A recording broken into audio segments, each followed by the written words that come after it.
नमस्कार मित्रांनो, आज आपण जी केचे अतिशय महत्त्वाचे असे 50 प्रश्न पाहणार आहोत, जेणेकरून येणाऱ्या महाराष्ट्र पोलीस, SRPF, वनरक्षक, MPSC, दारूबंदी यासारख्या परीक्षांना फायदा होईल. तर चला, तुमचा जास्त वेळ न घेता आपण प्रश्नांना सुरुवात करूया. प्रश्न पहिला, कोणत्या जिल्ह्याला ब्रिटिश पूर्वेकडील जिब्राल्टर असे म्हणत होते? तर रायगड या किल्ल्याला ब्रिटिश पूर्वेकडील जिब्राल्टर असे म्हणत होते. प्रश्न दुसरा, महाराष्ट्र राज्यातील पहिले मुक्त विद्यापीठ कोणते? तर यशवंतराव चव्हाण मुक्त विद्यापीठ हे महाराष्ट्रातील पहिले मुक्त विद्यापीठ आहे. प्रश्न तिसरा, महाराष्ट्र राज्य मृदा व जल संधारण आयुक्तालय कोणत्या ठिकाणी स्थित आहे? तर छत्रपती संभाजीनगर येथे स्थित आहे. प्रश्न चौथा, महाराष्ट्रातील अतिपूर्वेकडील जिल्हा कोणता? गडचिरोली हा जिल्हा महाराष्ट्रातील अतिपूर्वेकडील जिल्हा आहे. प्रश्न पाचवा, महाराष्ट्रातील 52 दरवाजांचे शहर म्हणून कोणते शहर ओळखले जाते? तर छत्रपती संभाजीनगर या जिल्ह्याला 52 दरवाजांचे शहर म्हणून ओळखले जाते. प्रश्न सहावा, चांगदेव, सुपनदेव, उपदेव हे गरम पाण्याचे झरे कोणत्या जिल्ह्यात आहे? तर हे तिन्ही झरे जळगाव या जिल्ह्यात स्थित आहे. प्रश्न सातवा, महाराष्ट्राचा विचार केल्यास भारताच्या कोणत्या दिशेला महाराष्ट्र राज्य आहे?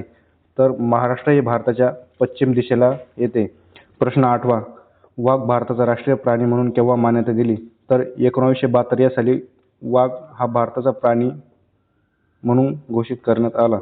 प्रश्न नववा, महाराष्ट्र राज्याची सांस्कृतिक राजधानी म्हणून कोणते शहर ओळखले जाते? तर पुणे या शहराला महाराष्ट्राची सांस्कृतिक राजधानी म्हणून ओळखले जाते.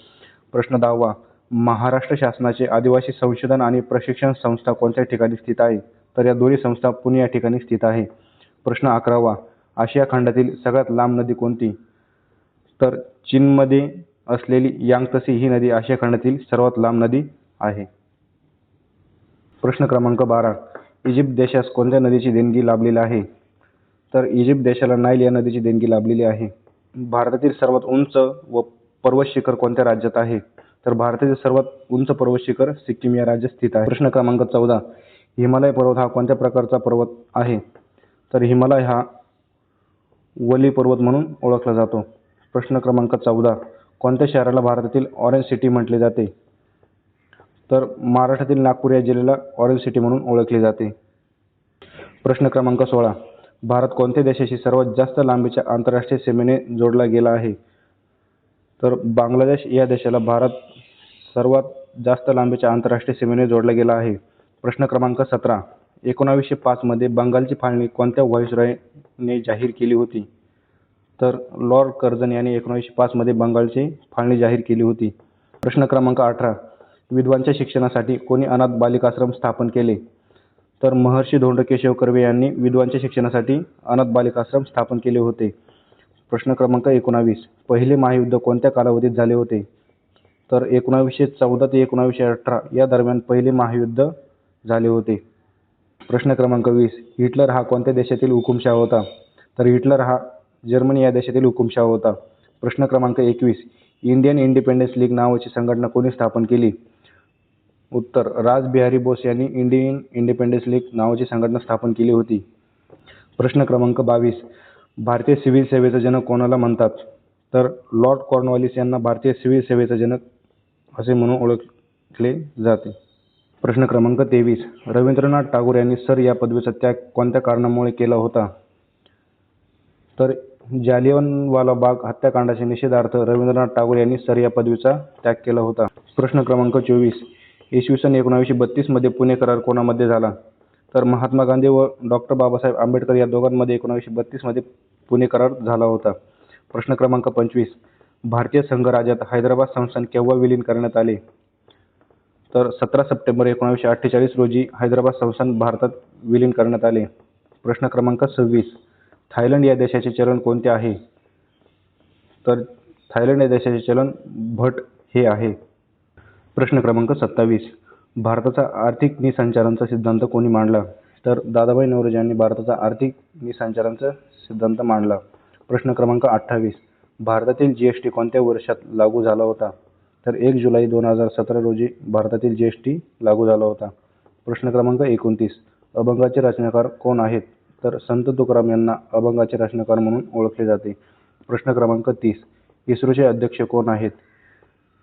तर व्ही नारायण हे इस्रोचे अध्यक्ष आहेत. कवी कुलगुरू कालिदास संस्कृत विद्यापीठ कोणत्या शहरात स्थित आहे? तर नागपूर जिल्ह्यातील रामटेक याच ठिकाणी स्थित आहे. प्रश्न क्रमांक 32, फणसाड अभयारण्य कोणत्या जिल्ह्यात आहे? उत्तर रायगड. प्रश्न क्रमांक 33. भारतातील सर्वात मोठी सहकारी सूतगिरणी महाराष्ट्रात कोठे आहे? तर कोल्हापूर जिल्ह्यातील इचलकरंजी या ठिकाणी भारतातील सर्वात मोठी सहकारी सूतगिरणी स्थित आहे. प्रश्न क्रमांक 34. महाराष्ट्रातील विधानसभेतील सदस्य संख्या किती असते? उत्तर 288.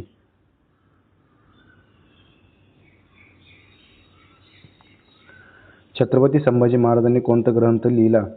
तर छत्रपती संभाजी महाराजांनी बुधभूषण हा संस्कृत ग्रंथ लिहिला. प्रश्न क्रमांक 36. महाराष्ट्रात हत्तीरोग संशोधन केंद्र कुठे आहे? उत्तर वर्धा.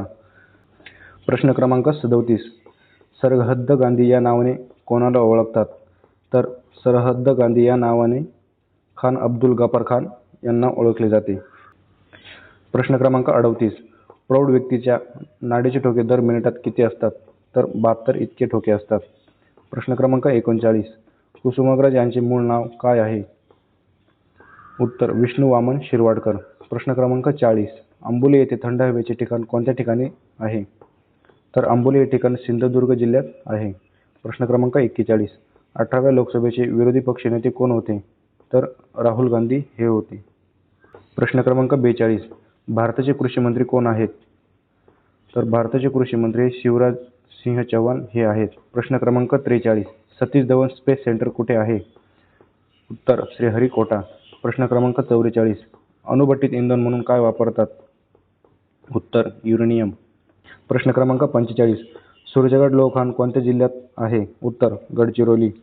प्रश्न क्रमांक 46. मिस क्लार्क या वसतिगृहाची स्थापना कोणी केली? तर या संस्थेची स्थापना राजश्री शाहू महाराज यांनी केली होती. प्रश्न क्रमांक 47. भारताचे राष्ट्रीय अभिलेखागार कुठे आहे? उत्तर नवी दिल्ली. प्रश्न क्रमांक 48. भारताचा सर्वात लहान केंद्रशासित प्रदेश कोणता? तर लक्षद्वीप हा सर्वात लहान केंद्रशासित प्रदेश आहे. प्रश्न क्रमांक 49. महाराष्ट्रात किती व्याघ्र प्रकल्प आहेत? तर महाराष्ट्रात 6 व्याघ्र प्रकल्प स्थित आहे. प्रश्न क्रमांक 50. गीत रामायण या काव्याचे कवी कोण आहेत? उत्तर ग. दि. माडगूळकर.